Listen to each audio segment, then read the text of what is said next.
पूज्य बाली योगी आचार्य गुरुवर 108 श्री सौभाग्य सागर जी मुनिराज की ढाईती में विराजमान 3 कमलों कोटि समस्त मुनि महाराजों की अहिंसा में विश्व धर्म की।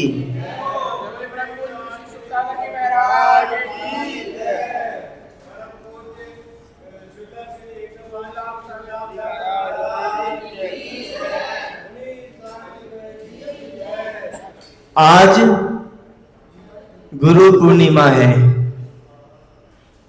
संसार में जैन दर्शन हो, जैनेतर दर्शन हो या कोई भी दर्शन हो, कोई भी धर्म को मानने वाला हो, सभी धर्मों में सभी स्थानों में सभी जगह यदि किसी को महत्ता दी गई है तो वह गुरु को महत्ता दी गई है।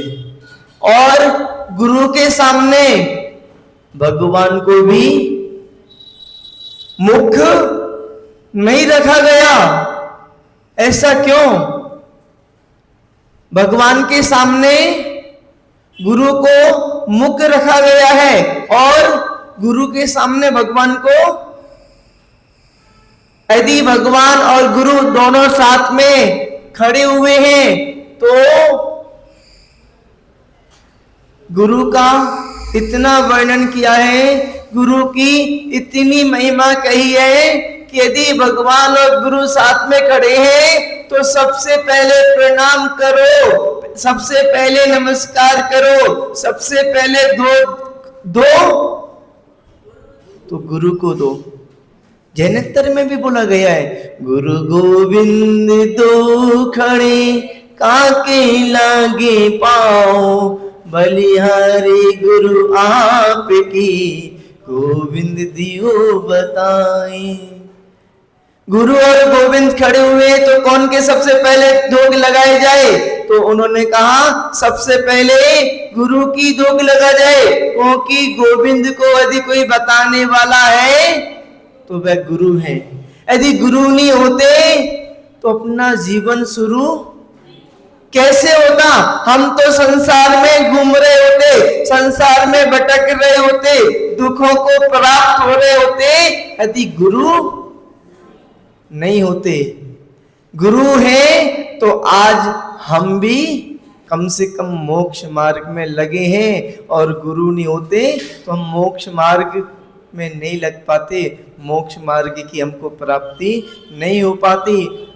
और अपने जैन दर्शन में भी देखा जाए तो हम प्रतिदिन नमस्कार मंत्र का जाप किया करते हैं, नमोकार मंत्र की आराधना किया करते हैं। यदि मंत्रों में सबसे श्रेष्ठ मंत्र कोई है तो वह नमोकार मंत्र है। नमोकार मंत्र से ही दुनिया के जितने भी मंत्र हैं सब मंत्रों की उत्पत्ति हुई है। नमोकार मंत्र से 84 लाख मंत्रों की उत्पत्ति हुई है। सबसे बड़ा यदि किसी का राजा है, कोई यदि मुख्य है, कोई यदि श्रेष्ठ है तो वह नमोकार मंत्र है।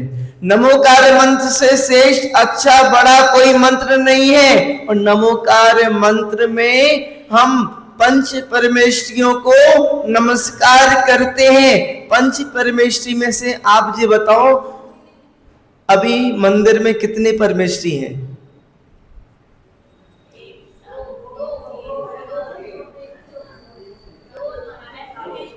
कितने परमेष्ठी हैं? मंदिर जी में केवल और केवल अभी पंच परमेष्ठी में से एक ही परमेष्ठी है, साधु परमेष्ठी। मंदिर जी में एक ही परमेष्ठी है, केवल साधु परमेष्ठी। अभी मैं बता रहा हूं, पूरी बात सुन लो। आप सब लोग भड़को नहीं, आप इतना सब लोग मेरी बात सुन लो। मेरी बात सुनने के बाद में आपको यदि अन्यथा लगे तो मुझे आप बता देना, मैं संशोधन कर लूंगा। पंच परमेष्ठी में से यदि मंदिर जी में कोई परमेष्ठी है तो केवल और केवल एक ही परमेष्ठी है, साधु परमेष्ठी। अभी पूरी बात सुन लो। यदि निश्चय से जानोगे तो एक ही परमेष्ठी है, अभी बाकी का पूरी बात कर लेते हैं। आप इतना ज्यादा संकल्प विकल्प मत करो, मैं पूरी बात को खोलूंगा, पूरी बात को बताऊंगा, पूरी बात को समझाऊंगा। आपको यदि सही न लगे तो संशोधन भी करा देना, संशोधन कर लेना। अपनी केवल और केवल धर्म चर्चा हो रही है, तत्व की चर्चा हो रही है, स्वाध्याय हो रहा है। इसमें स्वाध्याय में भी शांति प्रसाद जी ऊपर नीचे हो सकता है। मैं कोई केवली नहीं हूं, मनापर ज्ञानी नहीं हूं, अवधि ज्ञानी नहीं हूं। मेरे पास तो केवल और केवल सामान्य सा ज्ञान है, और द्वादशांग का ज्ञान तो पंचम काल में किसी के पास, एक अंग का भी ज्ञान किसी के पास है क्या? एक अंग का भी ज्ञान किसी के पास नहीं है। और तो और जब शास्त्र लिखे गए थे तब भी किसी की साधु के पास एक अंग का ज्ञान नहीं था। हम पंच परमेष्ठी की जाप करते हैं, और अपने यहाँ पर पूज्य कितनों को माना है? अपने यहाँ पर कितने पूज्य हैं? परमात्म भूत से कितने पूज्य हैं? नव देवताओं को हम पूज्य माना करते हैं। नव देवता हमारे लिए पूजनीय है। नव देवताओं में कौन कौन से देवता आया करते हैं? पंच परमेष्ठी आया करते हैं नव देवताओं में। नव देवताओं में पंच परमेष्ठी आया करते हैं। आते अरिहंत, सिद्ध, आचार्य, उपाध्याय और साधु।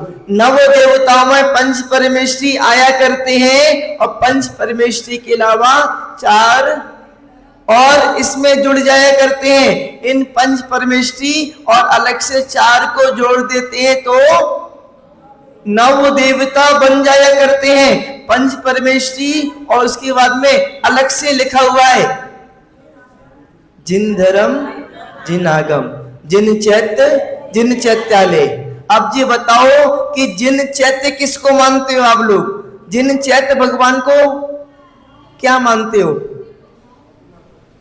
जिन चैत्य भगवान कौन से हैं और अरिंद भगवान कौन से हैं? अरिंद परमेष्ठी कौन से हैं और जिन चैत्य भगवान कौन से हैं? दोनों में अंतर है क्या नहीं? कुसुम जी, जिन चैत्य भगवान और अरिंद भगवान, अरिहंत भगवान जीवित होते हैं। अरिहंत परमेष्ठी यदि मान लो आचार्य विद्यासागर जी मुनि महाराज हैं और उनकी प्रतिमा विराजमान है।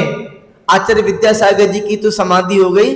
आचार्य विशुद्ध सागर जी मुनि महाराज हैं और उनकी एक प्रतिमा विराजमान है। प्रतिमा को भी हम कहेंगे आचार्य विशुद्ध सागर जी महाराज। क्या कहेंगे? आचार्य विशुद्ध सागर जी महाराज जी की प्रतिमा विराजमान है। आचार्य विशुद्ध सागर जी महाराज जी के मंदिर के दर्शन कर लो, पर साक्षात में विशुद्ध सागर जी महाराज तो नहीं कहेंगे। साक्षात में क्या कहेंगे? विशुद्ध सागर जी महाराज जी की प्रतिमा। अरिहंत भगवान साक्षात में अरिहंत भगवान तो अरिहंत परमेष्ठी केवल और केवल वेदे क्षेत्र में विराजमान है। अभी भी अरिहंत परमेष्ठी है, अभी भी अरिहंत परमेष्ठी है। अपने भरत क्षेत्र में और ऐरावत क्षेत्र में नहीं है। और अरिहंत परमेष्ठी होते हैं तो पंचम काल में नहीं होती अरिहंत परमेष्ठी। अरिहंत परमेष्ठी केवल और केवल चौथे काल में होते हैं। अरिहंत परमेष्ठी चौथे काल में होते हैं। पंचम काल में किसी को भी केवल ज्ञान की प्राप्ति नहीं हो सकती। तो मंदिर में जो विराजमान होते हैं तो जिन चैत्य भगवान विराजमान होते हैं। पर आप अब संकल्प विकल्प नहीं करना। आचार्यों ने ऐसा लिखा हुआ है कि साक्षात अरिहंत परमेष्ठी के सामने पूजा आराधना करने में, साक्षात अरिहंत भगवान के सामने पूजा आराधना करने में जितना पुण्य मिला करता है उतना ही पुण्य, बल्कि उससे ज्यादा पुण्य जिन चैत्य भगवान के सामने पूजा आराधना करने में मिला करता है। आप भगवान जिन चैत्य भगवान के सामने पूजा आराधना करते हो तो ये मत समझना कि हमको पुण्य की प्राप्ति नहीं होगी, बल्कि साक्षात में कम होगी और आप प्रत्यक्ष में ज्यादा पुण्य की प्राप्ति होगी। साक्षात में आप कितने समय तक सानिध्य प्राप्त कर लोगे? जहां पर तो आप जब चाहो तब भगवान के पास आ जाओ। साक्षात में यानी कि आप जिन चैत्य भगवान की भी पूजा आराधना करते हो तो आपको बहुत अधिक पुण्य की प्राप्ति होती है।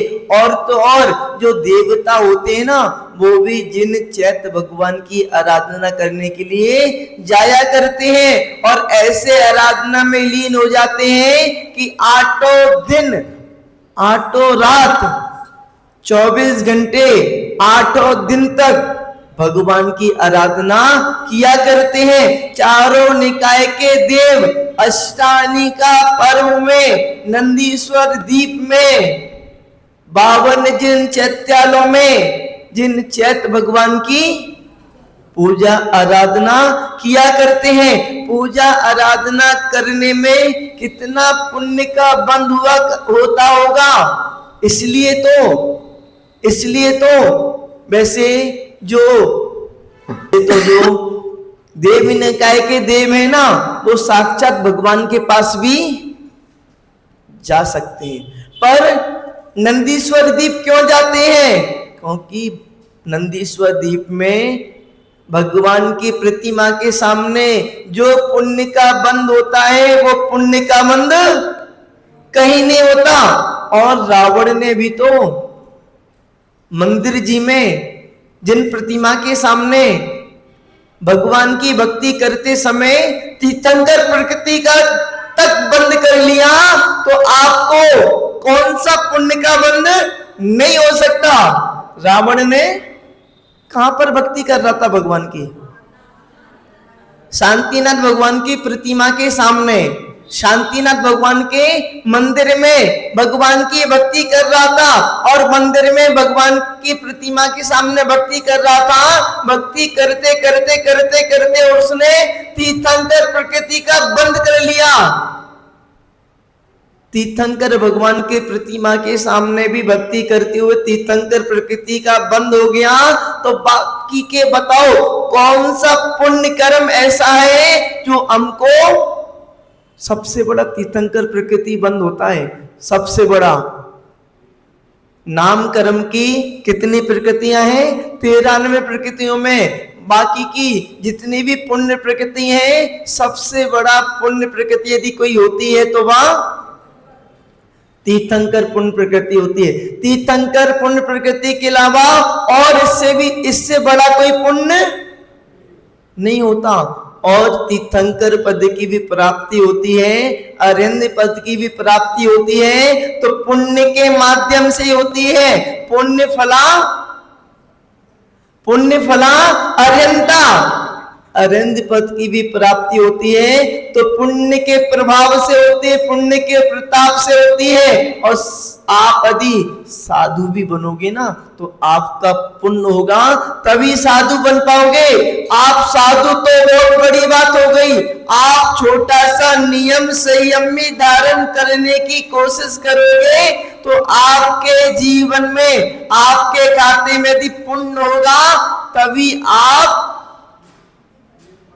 नियम संयम को धारण कर पाओगे। यदि पुण्य नहीं होगा तो आप कितना भी कोशिश कर लेना नियम संयम को धारण करने के लिए, पर नियम संयम को धारण नहीं कर पाओगे। आपके खाते में पुण्य होगा, नियम संयम धारण करना तो छोड़ो, आपके खाते में पुण्य होगा तो आप साधु की सेवा कर पाओगे। आप ये मत समझना कि हम साधु की सेवा कर रहे हैं, आपके पास पुण्य है तभी आप साधु की सेवा कर पा रहे हैं, आपके पास पुण्य है तभी आप साधु के पास बैठ पा रहे हैं, आपके पास पुण्य है तभी आप साधु के पास आ पा रहे हैं। पुण्य फला अरिंथा। कुछ लोग कहते हैं कि यदि मोक्ष की प्राप्ति करना है तो पुण्य और पाप दोनों को छोड़ना पड़ेगा। पुण्य भी संसार का कारण है, पाप भी संसार का कारण है। पुण्य पाप यदि लोहे की जंजीरें हैं तो पुण्य सोने की जंजीरें हैं। अरे भैया पुण्य छोड़ना नहीं पड़ता, पुण्य ऑटोमेटिक अपने आप छूट जाता है। जैसे जैसे आप सीढ़ी चढ़ते जाते हैं, जैसे जैसे आप मोक्ष मार्ग में आगे बढ़ते जाते हैं, तो पुण्य अपने आप करना छूट जाता है, छोड़ना नहीं पड़ता। आप अभी गृहस्थ में हो तो आप अभी भोजन पानी बनाते हो, भोजन बनाते हो, और आपने यदि 10 प्रतिमा को धारण कर लिया तो आप फिर भोजन नहीं बना सकते। छोड़ा या छूट गया? आपने 11 प्रतिमा को धारण कर लिया तो भगवान का अभिषेक अष्टदेव से पूजा करना छोड़ा या छूट गया? आपने 11 प्रतिमा के आगे आर्य का व्रत को धारण कर लिया तो उसके बाद में शांति धारा करना, अभिषेक करना। आपने यदि मुनि व्रतों को धारण कर लिया तो अभिषेक करना, शांति धारा करना पुण्य का कार्य क्या नहीं? मुनि पद को धारण कर लिया तो ये बताओ, शांति धारा अभिषेक करना छोड़ा या छूट गया? और यदि मुनि व्रतों को धारण करने के बाद में आपने अपनी विशुद्ध को बढ़ा लिया, जैसी जैसे विशुद्ध को बढ़ाया, अपने भावों को उच्च बनाया, तो संसार के जो काम है ना वो छोड़े या छूट गए। जैसे जैसे मुनिराज अपने विशुद्ध को बढ़ाते हैं, अपनी साधना को बढ़ाते हैं, अपने संयम को बढ़ाते हैं, अपने नियम को बढ़ाते चले जाते हैं, तो संसार के काम छोड़ना नहीं पड़ते, छूट जाते हैं। पुण्य कर्म करना छोड़ना नहीं पड़ता, अपने आप जैसे हम आगे बढ़ते जाते हैं तो छूटते चले जाते हैं। और यदि ये वाले पुण्य काम छूट जाते हैं, कोई बोले महाराज यदि पुण्य छूट जाएगा तो फिर कैसे काम चलेगा? अरे आपका छोटा पुण्य छूट गया, आप अब ऐसे अवस्था पे आ गए कि आप यदि भोजन करो तो आपका पाप कर्म का बंद होगा, और साधु भोजन करे तो साधु भोजन करते करते भी अपना पुण्य कर्म का बंद कर सकता है, अपनी कर्मों की निजरा कर सकता है। आप यदि रास्ते पे चलो तो आपका पाप कर्म का बंद होगा, साधु यदि रास्ते में चले तो उसके कर्मों की निजरा होगी। आप देखो तो साधु की क्षण क्षण में कर्मों की निजरा हो रही है, पुण्य की प्राप्ति हो रही है। और आप जब मंदिर में आके भगवान की माला फेरोगे, पूजा करोगे, तभी आपका पुण्य कर्म का बंद होगा, पाप कर्मों की निजरा होगी। और साधु कुछ भी ना करे, उसकी 24 घंटे कर्मों की निजरा चल रही है, पुण्य कर्म का बंद हो रहा है। आपको करने के बाद में हो रहा है, साधु को बिना करे ही ऐसी अवस्था पे आ जाने के बाद में, जो बड़े बड़े लोग होते हैं ना, बड़े बड़े ऑफिसर, उनको कुछ करना नहीं पड़ता, एक सिग्नेचर करते हैं, लाखों रुपए उनके पास आ जाते हैं। कीमत उसके पद की है।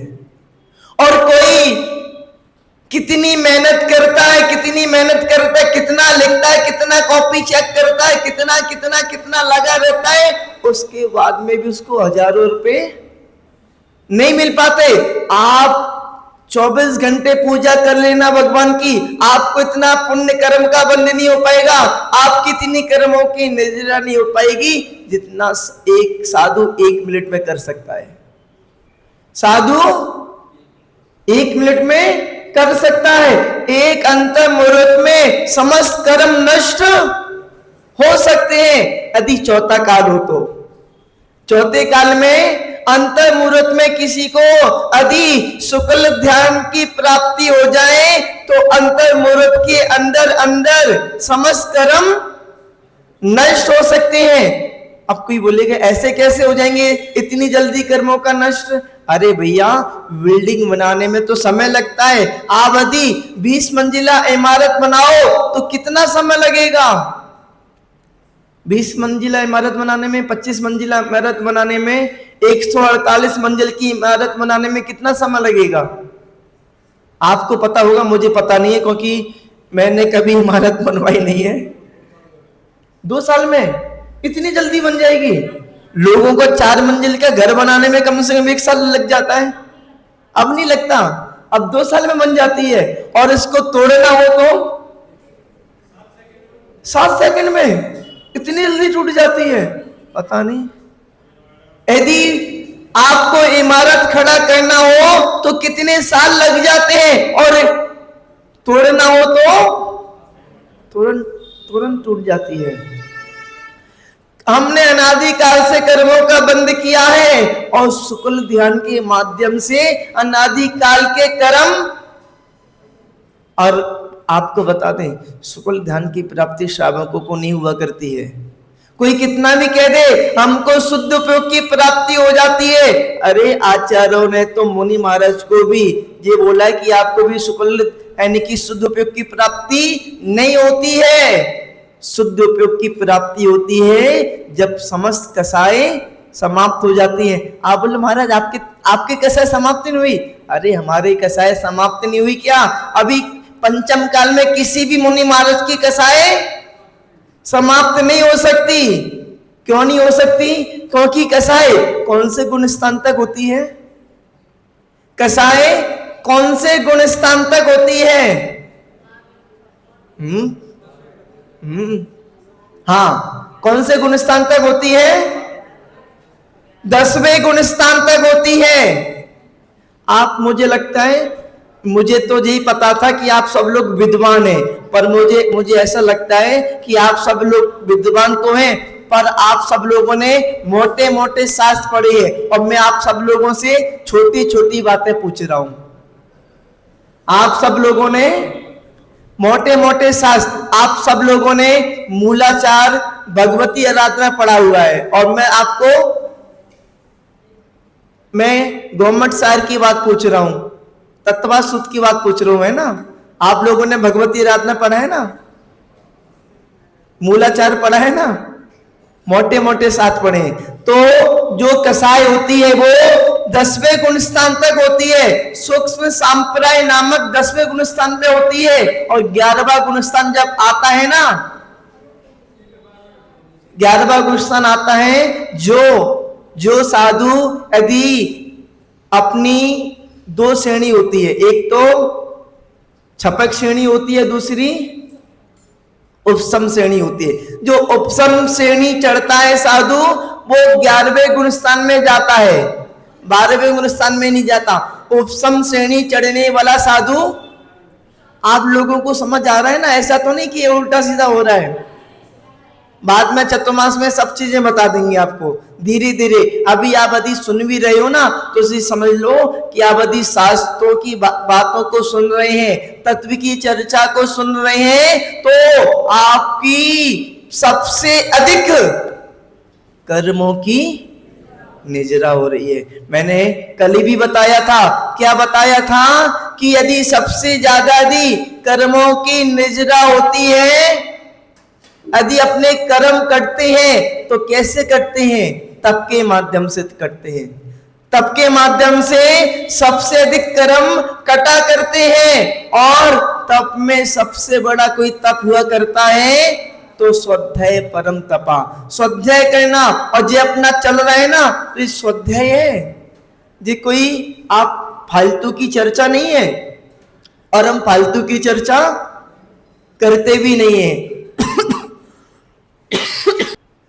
तो अपनी बात चल रही थी कि जो उपसम श्रेणी वाला आदि श्रेणी आगे चढ़ेगा तो 11वें गुण स्थान में आएगा, और सूक्ष्म संप्राय उपशांत मुंह में 11वां गुण स्थान उपशांत मुंह में आएगा, तो कसाई होती है ना, वो दब जाएगी। और सूक्ष्म संप्राय 10वां गुण स्थान में भी सूक्ष्म लोभ रह जाती है, लोभ कसाई बचती है, बाकी कसाएं सब शांत हो जाती हैं।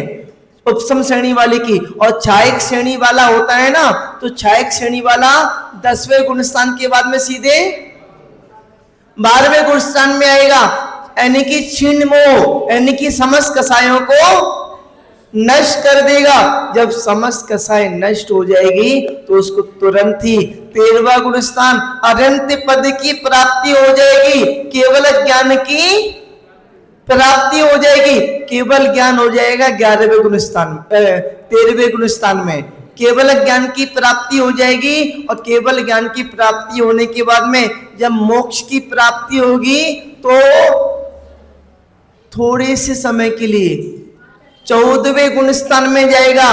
5 स्वर मात्र बोलने में जितना समय लगे उतने समय के लिए 14वें गुण स्थान में जाकर सीधे मोक्ष की प्राप्ति कर लेगा।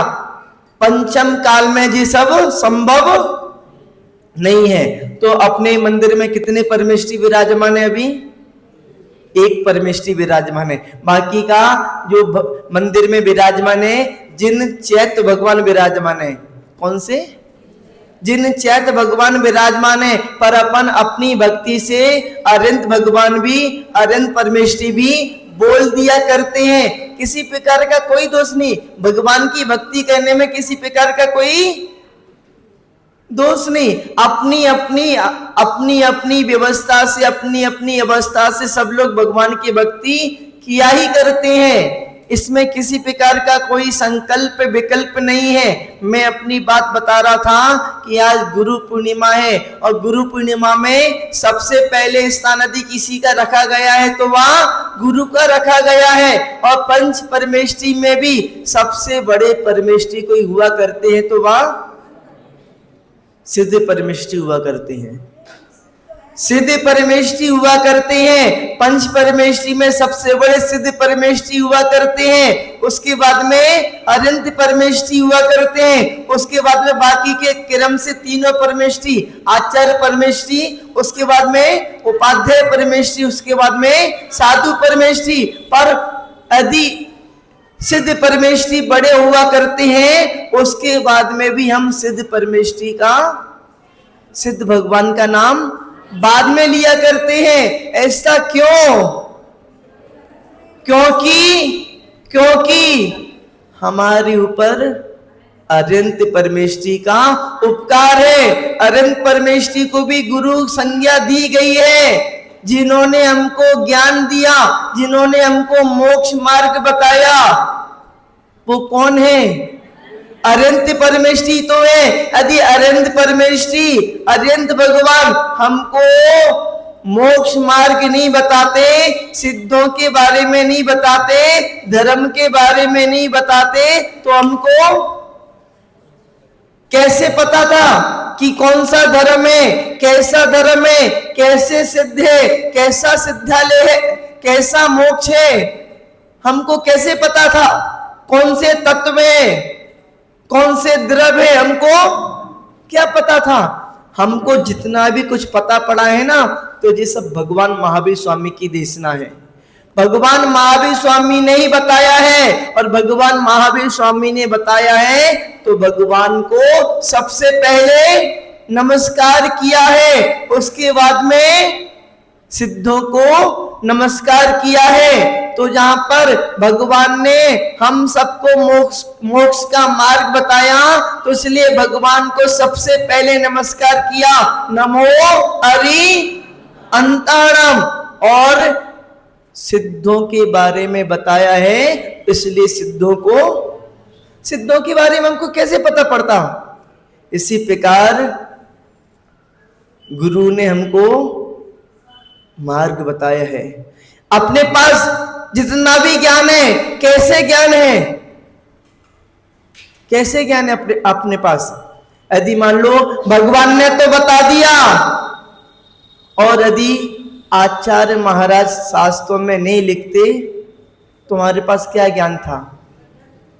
हमारे पास क्या ज्ञान था? जैसा हमारे पास गुरुओं का उपकार है, आचार्य कुंद भगवान का उपकार है, आचार्य वीरसेन महाराज का उपकार है, आचार्य उमा स्वामी जी का उपकार है, आचार्य समदभद्र जी का उपकार है कि उन्होंने शास्त्रों में लिख दिया तो हमारे पास ज्ञान है। यदि नहीं लिखा होता तो कुछ भी नहीं था हमारे पास। तो हमारे पास गुरुओं का भी उपकार है। इसलिए कहते हैं कि कभी भी उपकारी का उपकार नहीं भूलना चाहिए। और आज वर्तमान काल में यदि मान लो हमको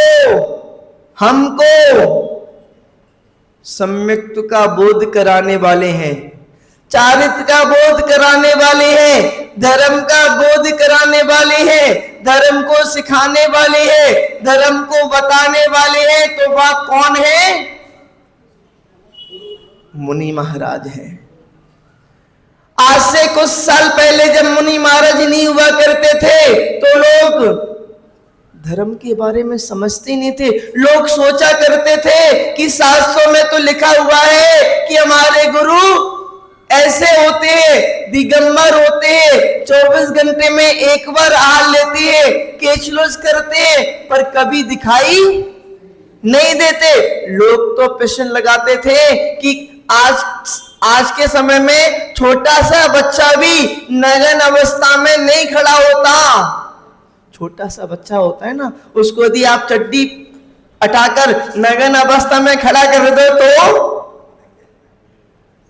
बच्चे को भी यदि आप नग्न अवस्था में खड़ा कर दो तो बच्चा, और जहां पर साक्षात हमारे रूप में नग्न स्वरूप का दर्शन कराने वाले हैं, मोक्ष मार्ग को बताने वाले हैं, और चर्या का पालन लोग सिखाने से नहीं सीखते, लोग दिखाने से सीखते हैं। यदि आपको कोई मोक्ष मार्ग को सिखाने वाला है, आप अपने गुरुओं से प्रेरणा ले सकते हैं, आप मुनियों से प्रेरणा ले सकते हैं कि बताओ 24 घंटे में एक बार आहार करते हैं, केशरोस करते हैं, पैदल चलते हैं, इतनी तप साधना करते हैं, उपवास करते हैं, तो हम थोड़ा सा भी नियम संयम का पालन नहीं कर सकते। हमारे मुनि महाराज इतना नियम संयम का पालन करते हैं, तो हम थोड़े से भी नियम संयम का पालन नहीं कर सकते। तो हमको मोक्ष मार्ग का रास्ता बताने वाले होते हैं अपनी चर्या से। तो वो कौन होते हैं? गुरु होते हैं। और गुरुओं का हम यदि उपकार माने, गुरुओं की यदि हम सेवा करें तो हम बहुत कुछ प्राप्त कर सकते हैं। पर गुरु की सेवा भी करना है ना, तो कैसे करना है? कैसे करना है? स्वार्थ रहित होकर निस्वार्थ सेवा करना है। निस्वार्थ सेवा करोगे तभी आपको मेवा मिलेगी, अन्यथा यदि आपने अपना स्वार्थ देखा तो आपको कुछ मिलने वाला नहीं है, और बल्कि आपका मोक्ष मार्ग भी, आप मोक्ष मार्ग से भी भटकने वाले हो जाएंगे। आपका मोक्ष मार्ग ही बिगड़ जाएगा यदि आपने गुरु की सेवा में भी स्वार्थ को देखा। तो निस्वार्थ होकर कुछ लोग होते हैं, महाराज जी को हम आहार दे रहे हैं तो हमको कहते हैं घर में यदि हम महाराज जी को आहार दे रहे हैं तो हमारे घर में खजाना की प्राप्ति हो जाए।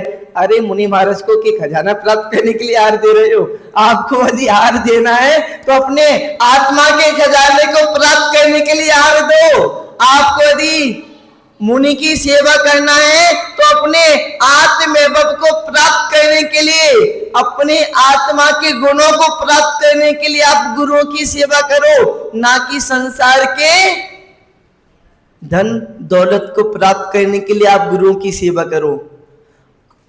जो गुरु वो तो ऑटोमेटिक मिलेगा, आपको मांगना नहीं पड़ेगा। आप यदि आप अनाज की खेती कर रहे हो तो अनाज की खेती में घास फूस तो आपको ऑटोमेटिक मिलेगी। आपको बोलने की जरूरत नहीं पड़ेगी, आपको अलग से मेहनत करने की जरूरत नहीं पड़ेगी। पर आपका लक्ष्य होना चाहिए कि हमने यदि चावल की खेती करी है गेहूं की खेती करी है तो हमारा गेहूं प्राप्त हो। क्या? गेहूं प्राप्त हो। भूसा प्राप्त करने के लिए कौन मूर्ख खेती करता है? भूसा प्राप्त करने के लिए कौन खेती करता है? आप यदि गुरुओं की सेवा कर रहे हो तो आप अपनी आत्मा के वैभव को प्राप्त करने के लिए, आत्मा के गुणों को प्राप्त करने के लिए, आत्मा की शांति के लिए आप गुरुओं की और भगवान की सेवा आराधना करो। और यदि आप यदि आत्म वैभव के लिए, प्राप्ति के लिए गुरुओं की, भगवान की सेवा करोगे तो आपको संसार के सुख तो ऑटोमेटिक मिल जाएंगे, आपको मांगने की जरूरत नहीं पड़ेगी। अपना समय बहुत हो रहा है, बस मैं इतना सही कहूंगा कि गुरु कृपा से बांसुरी बना मैं, गुरु कृपा से बांसुरी बना मैं तो ठेठ बांस था। गुरु की कृपा हो जाती है ना तो बांस भी बांसुरी बन जाती है। बांस की कीमत दुनिया में कुछ नहीं हुआ करती है, बांसुर की कीमत बहुत कुछ हुआ करती है। आप सभी लोगों को भी बांसुरी बनना है तो गुरु कृपा से ही बनोगे। आप यदि और आप अपने मन में किसी प्रकार का स्वार्थ भाव ना रखते हुए गुरु की सेवा करोगे, आपने यदि अभी आपके पास, सबके पास मौका है 4 महीने का, 4 महीने में आप जितनी भावों से, मन से, तन से आप जितनी सेवा करोगे, यदि 4 महीने के बाद में आपकी यदि सुख शांति समृद्धि की प्राप्ति ना हो तो मुझे बताना क्यों नहीं होगी। भगवान की, गुरु की सेवा करने के बाद में सुख शांति समृद्धि की प्राप्ति होती है। यदि आपके पास नहीं हुई तो आप समझ लेना कि हमारी सेवा करने में कुछ ना कुछ कमी रह गई, कुछ ना कुछ गलती हो गई। हम भगवान की भी यदि आराधना करते तो हमको सुख शांति समृद्धि की प्राप्ति हुआ करती है, और नहीं हुई तो हमारी पूजा आराधना में किसी प्रकार की कोई कमी है, और अपनी कमी को दूर कर हम अपने मन में राग द्वेष करते हैं गुरु के प्रति।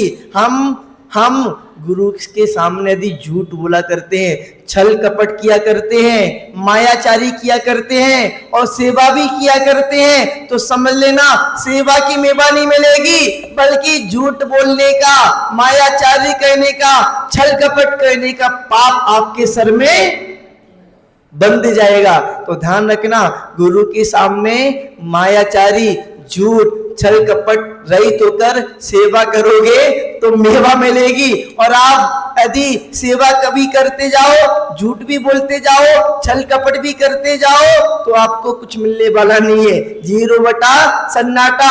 आपने गज स्नान, आप जानते हो गज स्नान? हाथी गया नदी में स्नान किया और नदी के बाहर निकला और सूंड में धूल ली और अपने ऊपर डाल ली।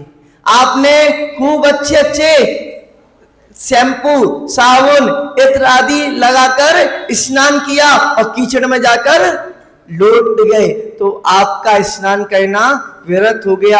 आपने गुरु की सेवा करी पर गुरु के सामने छल कपट, मायाचारी, धोखाधड़ी और अपने मायाचारी करी तो आपकी गुरु सेवा निष्फल हो जाया करती है।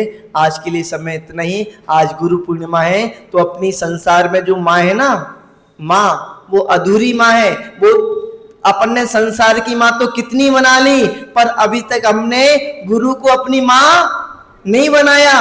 गुरु पूर्णिमा, गुरु ही पूरी माँ होती है, गुरु ही अपने पिता होते। हमने आज तक गुरु को अपनी माँ, गुरु को अपना पिता नहीं बनाया, इसलिए संसार में घूम रहे हैं। गुरु को यदि अपन ने पूरी माँ बना ली तो अपना भव से पार, बेड़ा पार हो जाया करता है। इसी भावना के साथ में जय बोलिए आचार्य गुरुवर 108 सौभाग्य सागर जी महाराज की।